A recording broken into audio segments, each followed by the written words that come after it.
পুজো তো অনেক দেখেছি, তবে এইবারের পুজো খুব জাগ্রত আর মেয়েদের ভর উঠানোটা সত্যি অবাক ঘটনা। সেই ভ্লগটা নিয়ে আজ তোমাদের সঙ্গে হাজির হলাম।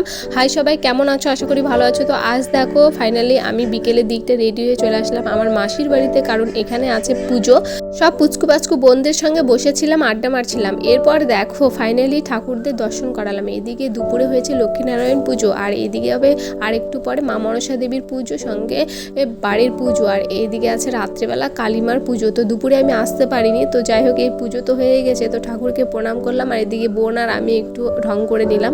আমি লোকদের খাওয়াবে বলে এদিকে খিচুড়ি আর ঘন্ট রান্না করা কমপ্লিট, তো এইদিকে আমি একটু পরিবেশন করে দিচ্ছিলাম। তো তারপর এসে দেখছি এখানে বাবা বাড়ির পুজো কিন্তু শুরু হয়ে গেছে, আর তারপর হবে মা মনসা দেবীর পুজো। তো খুব জাগ্রত আমার মাসির বাড়ির ঠাকুররা। তো এদিকে কালীমাকে নিয়ে আসা কমপ্লিট, তো পুজো হবে কালীমার রাত্রিতে।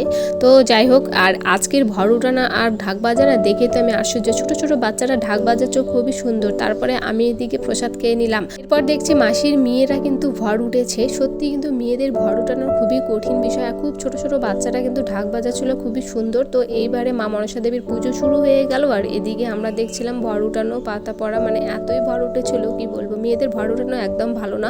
যাই হোক, ভিডিওটা কেমন লাগলো অবশ্যই কমেন্টে জানাবে এবং চ্যানেলটি সাবস্ক্রাইব করবে।